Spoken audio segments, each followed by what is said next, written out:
دل شکستہ وہ جوڑ لیتا ہے، بات خدا پہ جو چھوڑ دیتا ہے۔ دل شکستہ وہ جوڑ لیتا ہے، بات خدا پہ جو چھوڑ دیتا ہے۔ اس کے لطف و کرم کے کیا کہنے، لاکھ مانگو تو کروڑ دیتا ہے۔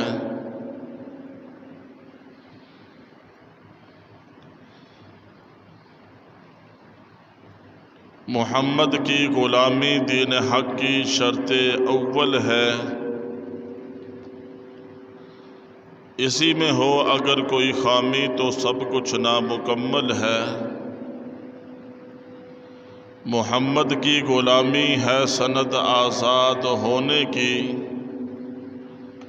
خدا کے دامن توحید میں آباد ہونے کی۔ ہو جس میں عبادت کا دھوکہ، مخلوق کی وہ تعظیم نہ کر۔ ہو جس میں عبادت کا دھوکہ، مخلوق کی وہ تعظیم نہ کر۔ جو خاص خدا کا حصہ ہے، بندوں میں اسے تقسیم نہ کر۔ میرے انتہائی قابل صد احترام دوستوں، بزرگوں، عزیز بھائیوں، اور جہاں تک بھی میری آواز سنائی دے رہی ہے، گھروں کے اندر سماعت فرمانے والی اسلامی ماؤں بہنوں،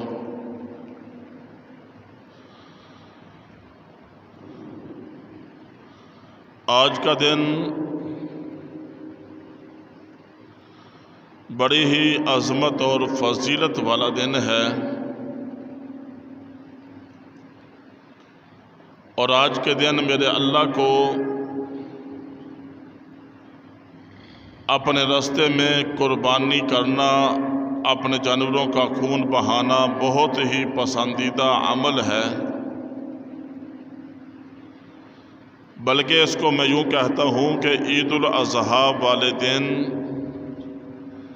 10 ذی الحجہ والے دن میرے رب کو قربانی سے افضل اور کوئی عمل نہیں ہے۔ یعنی اللہ کے نزدیک سب سے محبوب ترین عمل اس دن کے اندر وہ قربانی والا عمل ہے، اور قربانی سیدنا ابراہیم خلیل اللہ علیہ السلام کی سنت ہے۔ ان کی سنت پر عمل پیرا ہوتے ہوئے مسلمان چوک در چوک شوق اور جذبے کے ساتھ 10 ذی الحجہ کی تاریخ کو عید الاضحیٰ والے دن اپنے جانور قربانی کے اللہ کے راستے میں پیش کرتے ہیں،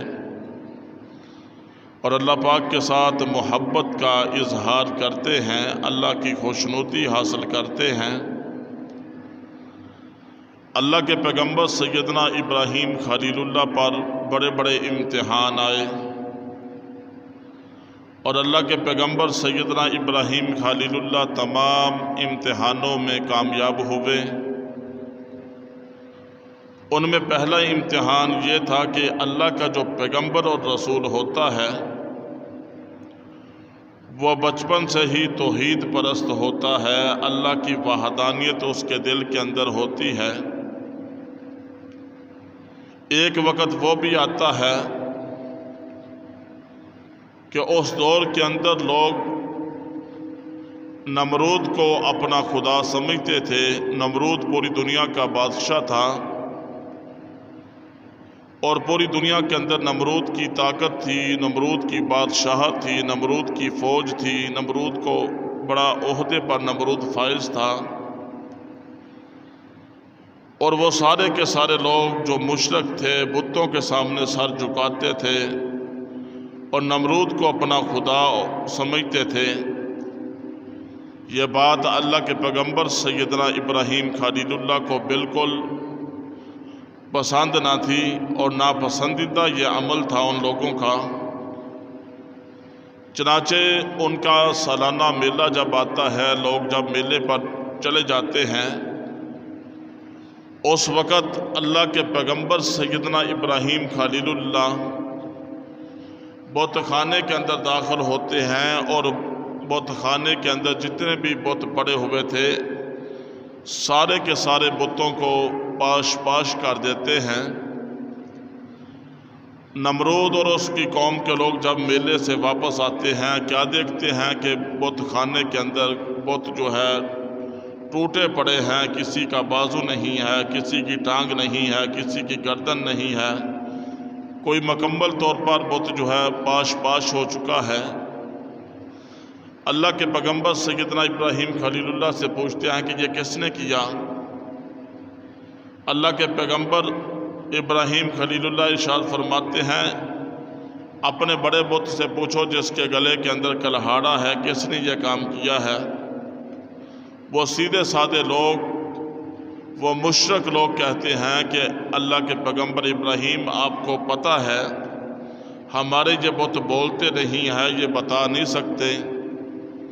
چنانچہ سیدنا ابراہیم خلیل اللہ ارشاد فرماتے ہیں کہ جب تمہارے بت بول نہیں سکتے تو یہ بت تمہارے مشکل کشا کیسے ہو سکتے ہیں، حاجت روا کیسے ہو سکتے ہیں؟ یہ بت کسی کو بیٹا اور بیٹی کیسے دے سکتے ہیں؟ یہ کسی کو رزق کیسے دے سکتے ہیں؟ یہ معبود کیسے ہو سکتے ہیں؟ تو یہ اپنے ہی ہاتھوں سے بنائے ہوئے مٹی کے بت ہیں، تم ان کے سامنے سجدہ کرتے ہو، ان کے سامنے عبادت کرتے ہو، یہ تمہارے اپنے آپ کو بہت بڑا دھوکہ ہے۔ چنانچہ یہ بات جب نمرود کے دربار میں پہنچتی ہے، نمرود حکم دیتا ہے کہ سیدنا ابراہیم خلیل اللہ کو میرے پاس لایا جائے۔ چنانچہ جب اللہ کے پیغمبر سیدنا ابراہیم خلیل اللہ کو نمرود کے دربار میں لایا جاتا ہے، نمرود کہتا ہے کہ اے ابراہیم میرے دربار میں مجھے سجدہ کرو۔ اللہ کے پیغمبر ابراہیم خلیل اللہ ارشاد فرماتے ہیں کہ میں اللہ وحدہ لا شریک کے علاوہ کسی کے سامنے سجدہ نہیں کرتا۔ تو اس پر کہا کہ نمرود نے کہا کہ میں ہی تو خدا ہوں۔ تو اس پر سیدنا ابراہیم خلیل اللہ نے ارشاد فرمایا کہ میں اس خدا کے سامنے سجدہ کرتا ہوں جو زندگی اور موت کا مالک ہے۔ نمرود نے اپنے دربار میں جس آدمی کو پھانسی دینی تھی اس کو چھوڑ دیا، جو بے گناہ تھا اس کو پھانسی کے پھندے پر چڑھا دیا اور کہا کہ دیکھو ابراہیم میں ہی خدا ہوں، میں زندگی اور موت کا مالک ہوں۔ اس پر سیدنا ابراہیم خلیل اللہ ارشاد فرماتے ہیں کہ میں اس اللہ وحدہ لا شریک کے سامنے سر کو جھکاتا ہوں جو سورج کو مشرق سے نکالتا ہے، مغرب کے اندر غروب کر کے دکھاتا ہے۔ اے نمرود اگر تو اپنے دعوے کے اندر سچا ہے تو پھر ایسا کر، سورج کو مغرب سے نکال اور مشرق کے اندر غروب کر کے دکھا۔ اس پر نمرود لاجواب ہو جاتا ہے، وقت کا بادشاہ ہے، پوری دنیا کا بادشاہ ہے، طاقت ہے، فوج ہے، عہدہ ہے۔ اس پر وہ حکم دیتا ہے اپنے سپاہیوں کو کہ سیدنا ابراہیم خلیل اللہ نے میری طاقت کا انکار کر دیا، میری فوج کا انکار کر دیا، پوری دنیا پر میری بادشاہت کا انکار کر دیا، میرے سامنے سجدہ کرنے سے انکار کر دیا۔ لہٰذا حکم دیا اپنے فوجیوں کو کہ ایک بہت بڑی چیخا تیار کرو، آگ تیار کرو۔ چنانچہ 40,000 فوجی 40 دن تک جو ہے ایندھن اکٹھا کرتے ہیں، یا 70,000 فوجی 40 دن تک ایندھن اکٹھا کرتے ہیں۔ بہت بڑا ایندھن اکٹھا ہو جاتا ہے۔ اکٹھا ہونے کے بعد اس کو آگ لگائی جاتی ہے۔ جب آگ لگتی ہے، اتنی بڑی آگ ہے کہ چاروں طرف وہ آگ 12 میل تک پھیلی ہوئی تھی۔ کوئی بھی آدمی آگ کے قریب جاتا تو جل جاتا۔ اوپر سے 3 میل تک بھی جو پرندہ اوپر سے آگ کے اوپر سے گزرتا وہ آگ کی تپش اور گرمی کی وجہ سے اسی آگ کے اندر گرتا اور مر جاتا۔ چنانچہ اب سیدنا ابراہیم خلیل اللہ کو آگ کے اندر جب ڈالنے کا وقت آتا ہے، سوچ رہے ہیں کہ کس طرح ڈالا جائے۔ آگ کے قریب جاتے ہیں تو آگ جلاتی ہے، تو لہٰذا ایک غلیل نما آلے کے ساتھ جو ہے 40 آدمیوں یا 400 آدمیوں کے سہارے کے ساتھ اللہ کے پیغمبر سیدنا ابراہیم خلیل اللہ کو آگ کے اندر ڈالا جاتا ہے۔ اللہ تبارک و تعالیٰ ارشاد فرماتے ہیں یا نار کونی بردا و سلام علی ابراہیم، اے آگ میرے ابراہیم کے لیے ٹھنڈی ہو جا، اے آگ میرے پیغمبر ابراہیم کے لیے سلامتی والی بن جا۔ چنانچہ وہ آگ سلامتی والی بن جاتی ہے۔ 40 دن تک اللہ کے پیغمبر سیدنا ابراہیم خلیل اللہ آگ کے اندر رہتے ہیں۔ میرے رب نے آگ کو گلزار بنا دیا۔ آگ کا کام تو جلانا ہے، آگ جلاتی اس وقت ہے جب اس میں اللہ کا حکم آ جائے۔ چھری کا کام کاٹنا ہے، چھری کاٹتی اس وقت ہے جس وقت اس میں اللہ کا حکم آ جائے۔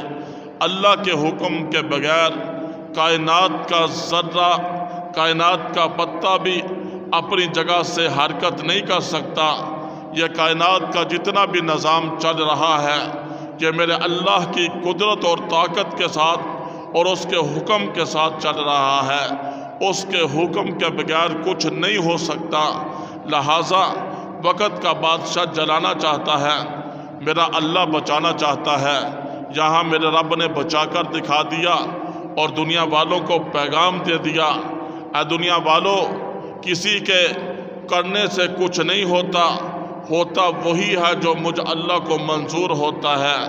اس سے پتہ چلا پوری دنیا کی طاقتیں مل جائیں، پوری دنیا کے عہدے مل جائیں، پوری دنیا کی فوج مل جائے، پوری دنیا کے انسان مل جائیں، کسی کو مارنا چاہیں لیکن میرا رب بچانا چاہے اس کو کوئی مار نہیں سکتا۔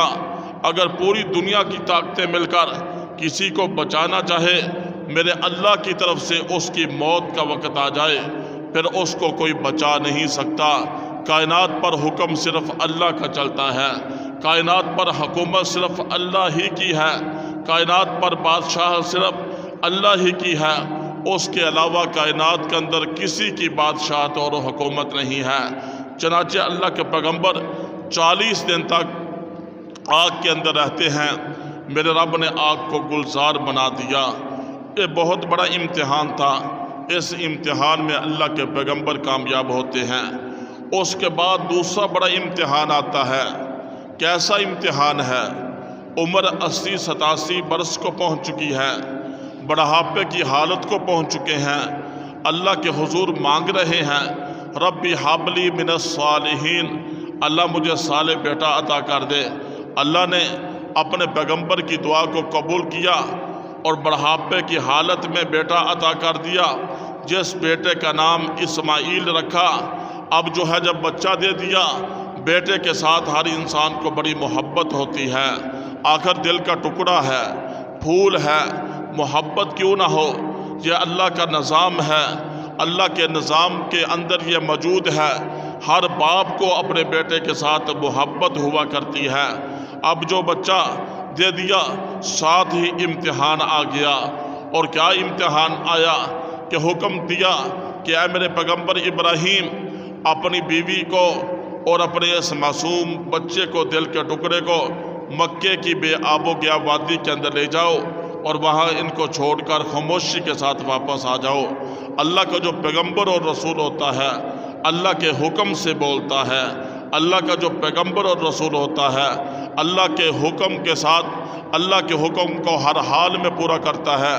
چنانچہ کیا ہوتا ہے، اللہ کے پیغمبر سیدنا ابراہیم خلیل اللہ اپنے جو ہے بیٹے کو ساتھ لیتے ہیں، بیوی کو ساتھ لیتے ہیں، چلتے چلتے مکے کی جب بے آب و گیا وادی کے اندر پہنچتے ہیں۔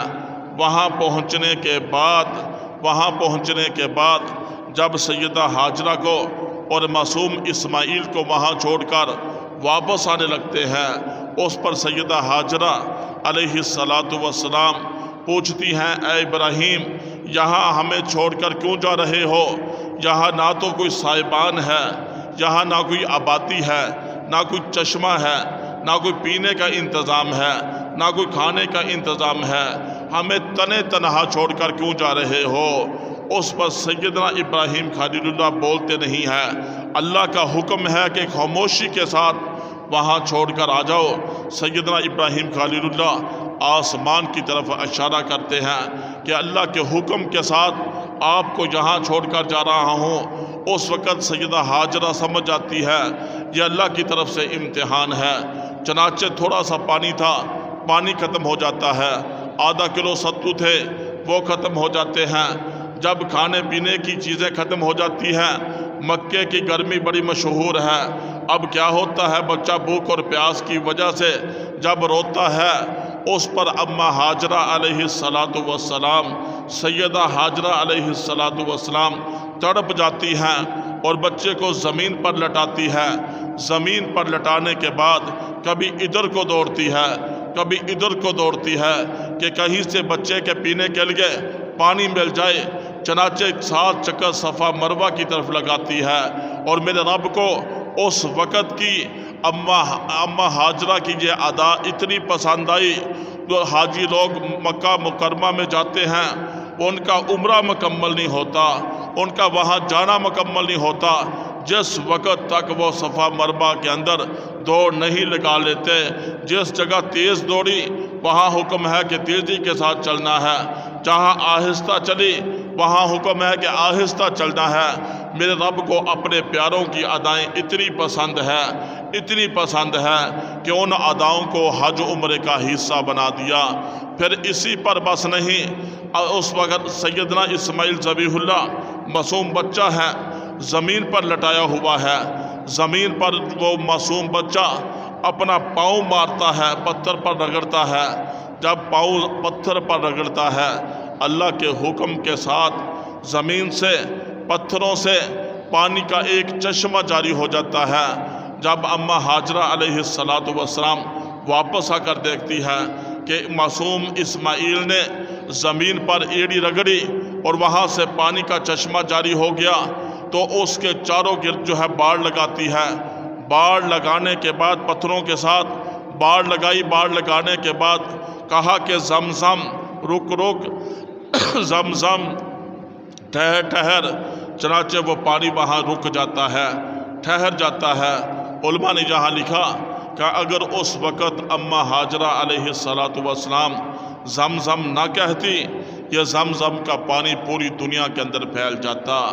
ابو حنیفہ رحمۃ اللہ تعالی علیہ، اللہ ان کی قبر پر کروڑوں رحمت نازل فرمائے، وہ فرماتے ہیں اگر اس وقت اماں ہاجرہ زمزم کہہ کر پانی کو نہ روکتی تو اس پانی کی پھر پوری دنیا کے اندر بے ادبی ہوتی۔ ایک زانی زنا کرنے کے بعد اس زمزم کے پانی سے غسل کرتا، ایک شرابی شراب پینے کے بعد زمزم کے پانی سے پانی کو پیتا، تو اس انداز میں اس پانی کی بے ادبی ہوتی۔ لیکن میرے رب نے زمزم کے پانی کو عظمت، مقام اور شان عطا کی ہے کہ حاجی لوگ وہاں جاتے ہیں، اس پانی کو کبھی پیتے ہیں، کبھی جو ہے اپنی آنکھوں پہ لگاتے ہیں، کبھی اس پانی کو اپنے جسم پر ملتے ہیں۔ اللہ کے نبی صلی اللہ علیہ وسلم ارشاد فرماتے ہیں اللہ نے زمزم کے پانی کے اندر شفا رکھی ہے۔ کسی بھی بیماری کے اندر شفا کے طور پر جب زمزم کا پانی پیا جاتا ہے، اللہ نے اس کے اندر شفا رکھی ہے۔ پھر اس پانی کو جو اسماعیل ذبیح اللہ کی ایڑی رگڑنے سے نکلتا ہے، اس کو اتنی عظمت ملتی ہے کہ اللہ نے اس پانی کو بڑی عظمت عطا کی ہے۔ ہمارے پاس بھی پانی ہے، ہمارے گھروں کے پانی ہے، علاقے کے پانی ہے، فلٹر پلانٹ کے پانی ہے، اور بڑے بڑے چشموں کے، ندی نالوں کے پانی ہے، بڑے بڑے میٹھے پانی ہے، ٹھنڈے پانی ہے، لیکن کوئی بھی پانی کائنات کے اندر زمزم کا مقابلہ نہیں کر سکتا۔ ہمارے پانی جو ہے گھر کے اندر پڑے رہتے ہیں، چند دنوں کے بعد اس کا رنگ بھی بدل جاتا ہے، خوشبو بھی بدل جاتی ہے، اس کا ذائقہ بھی بدل جاتا ہے، لیکن میں قربان جاؤں سیدنا اسماعیل ذبیح اللہ کی ایڑی رگڑنے سے نکلنے والا زمزم کا وہ پانی جو حاجی لوگ گھروں کے اندر لے آتے ہیں، گھروں کے اندر سال ہا سال پانی پڑا رہتا ہے، اس کا نہ رنگ بدلتا ہے، نہ ذائقہ بدلتا ہے، نہ خوشبو بدلتی ہے۔ اللہ نے زمزم کے پانی کو عظمت، مقام اور شان عطا کر دی ہے۔ یہ دوسرا بڑا امتحان تھا، جس امتحان کے اندر اللہ کے پیغمبر سیدنا ابراہیم خلیل اللہ انہوں نے 100% کامیابی حاصل کی۔ اس کے بعد تیسرا بڑا امتحان آتا ہے۔ کیا امتحان آتا ہے کہ رات کو سوتے ہیں، خواب کے اندر دیکھتے ہیں کہ کہ میں اپنی سب سے قیمتی چیز کو اللہ کے راستے میں ذبح کر رہا ہوں۔ صبح اٹھتے ہیں اور اٹھنے کے بعد 100 اونٹ اللہ کے راستے میں ذبح کر دیتے ہیں۔ دوسرے دن خواب کے اندر دیکھتے ہیں کہ اپنی بڑی قیمتی چیز اللہ کے راستے میں ذبح کر رہا ہوں۔ دوسرے دن پھر اٹھتے ہیں، 100 اونٹ اللہ کے راستے میں ذبح کر دیتے ہیں۔ جب تیسرے دن خواب کے اندر دیکھتے ہیں کہ اپنی سب سے پسندیدہ، اپنی سب سے پیاری چیز کو میں اللہ کے راستے میں ذبح کر رہا ہوں۔ سب سے پیاری چیز کیا ہے؟ سب سے جو ہے پیاری چیز تو اپنا بیٹا ہے، جو دل کا ٹکڑا ہے، جو پھول ہے، جس کے ساتھ بڑی محبت ہے، کہ کہا کہ اس بیٹے کی طرف اللہ کی طرف سے اشارہ ہے اور یہ اللہ کی طرف سے امتحان ہے۔ جب صبح ہوتی ہے اپنے بیٹے سے کہا، بیٹا یا بنیا انی ارا فی المنام انی اذبحک فانظر ماذا تری، میرے بیٹے رات کو میں نے خواب کے اندر دیکھا ہے کہ میں تجھے اللہ کے راستے میں اللہ کے حکم کے مطابق ذبح کر رہا ہوں۔ بیٹے تیرا کیا خیال ہے؟ آگے بیٹا بھی تو پیغمبر کا بیٹا تھا، آگے بیٹا بھی تو اماں ہاجرہ کی گود کے اندر پلنے والا بیٹا تھا، بیٹا بھی تو بڑا تربیت یافتہ بیٹا تھا۔ آگے سے جواب دیتے ہیں، یا ابت افعل، قال یا ابت افعل ما تؤمر ستجدنی انشاء اللہ من الصابرین۔ میرے ابا جان، جیسے اللہ کی طرف سے آپ کو حکم ہوا ہے آپ ویسا ہی کریں، انشاءاللہ العزیز میں جو ہے صبر کرنے والوں میں سے ہوں گا، میں استقامت اور صبر کا مظاہرہ کروں گا۔ چنانچہ اس کے بعد کیا ہوتا ہے، اماں ہاجرہ سے کہا بیٹے کو تیار کر دو، اس کو جو ہے میں محبوب کے ساتھ ملانے کے لیے لے جا رہا ہوں۔ چنانچہ اماں ہاجرہ اللہ سے ملاقات کے لیے لے جا رہے ہیں۔ اماں ہاجرہ بچے کو تیار کر دیتی ہے، جس انداز میں عورتیں گھروں کے اندر بچوں کو تیار کرتی ہیں، نہلا دیا، سرما اس کی آنکھوں کے اندر ڈال دیا، سر کے اندر کنگھی کر دی، اچھے کپڑے پہنا دیے۔ اس کے بعد جب گھر سے نکلنے لگتے ہیں شیطان آتا ہے۔ شیطان آنے کے بعد کہتا ہے کہ اماں ہاجرہ تجھے پتہ ہے کہ تمہارا خاوند تمہارے بیٹے کو کہاں لے کر جا رہا ہے؟ اس پر اماں ہاجرہ نے کہا تجھے کیا اعتراض ہے؟ اس کا بیٹا ہے، دل کا ٹکڑا ہے، باپ اپنے بیٹے کو جہاں چاہے لے جا سکتا ہے، تمہیں اس پر کیا اعتراض ہے؟ اس پر شیطان نے کہا کہ تمہارا جو خاوند ہے تمہارے بیٹے کو ذبح کرنے کے لیے لے جا رہا ہے۔ اس پر اماں ہاجرہ نے کہا یہ کیسے ہو سکتا ہے؟ وہ کون سا باپ ہے جو اپنے بیٹے کو اپنے ہی ہاتھوں سے ذبح کر دے؟ اس پر شیطان نے کہا اللہ کی طرف سے حکم ہے، اللہ کے حکم کو پورا کرنے کے لیے تمہارا خاوند جو ہے تمہارے بیٹے اسماعیل کو ذبح کرنے کے لیے لے جا رہا ہے۔ اس پر سیدہ ہاجرہ نے ارشاد فرمایا اگر اللہ کا حکم ہے، اللہ کے حکم پر سب کچھ قربان ہے، ایک اسماعیل نہیں، اللہ ہمیں کئی اسماعیل عطا کر دے۔ اللہ کا حکم آ جائے، اللہ کے حکم کو پورا کرنے کے لیے ہم اپنے بچوں کا نذرانہ پیش کر دیں گے، اپنے بچوں کو اللہ کی رضا کی خاطر، اللہ کی خوشنودی کے لیے اپنے بچے کو اللہ کے راستے میں ذبح کر دیں گے۔ اس پر کیا ہوتا ہے؟ اس پر سیدہ ہاجرہ جب یہ جواب دیتی ہے، یہ 3 موقع ہیں جب شیطان نے 3 دفعہ کہا۔ اللہ کو یہ ادائیں اتنی پسند آئی، لوگ حج کے لیے جاتے ہیں، وہاں 3 مقامات پر شیطان کو کنکریاں مارتے ہیں۔ میرے رب کو یہ ادائیں اتنی پسند آتی ہے کہ ان اداؤں کو حج کا حصہ بنا دیا جاتا ہے۔ اس کے بعد جب اللہ کے پیغمبر سیدنا ابراہیم خلیل اللہ جس جگہ اپنے بچے کو ذبح کرنا تھا اس جگہ پر پہنچتے ہیں، اس پر جگہ پر پہنچنے کے بعد کیا ہوتا ہے؟ اللہ کے پیغمبر سیدنا ابراہیم خلیل اللہ جب اپنے بچے کو ذبح کرنے لگتے ہیں، ان کا بیٹا اسماعیل اپنا کرتا اتار کر اپنے باپ کے حوالے کر دیتا ہے اور کہتا ہے کہ ابا جان یہ کرتا لے جانا، میری ماں کو دے دینا، جب بھی میری ماں کو میری یاد ستائے گی وہ کم از کم میرے کرتے کو دیکھ کر، میرے جو ہے کپڑے کو دیکھ کر اس کو تسلی ہو جایا کرے گی۔ اس کے بعد کہا اسماعیل ذبیح اللہ نے اے ابا جان جب مجھے اللہ کے راستے میں ذبح کرنے لگو مجھے الٹا لٹانا، کہیں میری آنکھوں کی محبت، آپ کی آنکھوں کی وجہ آپ کو میرا چہرہ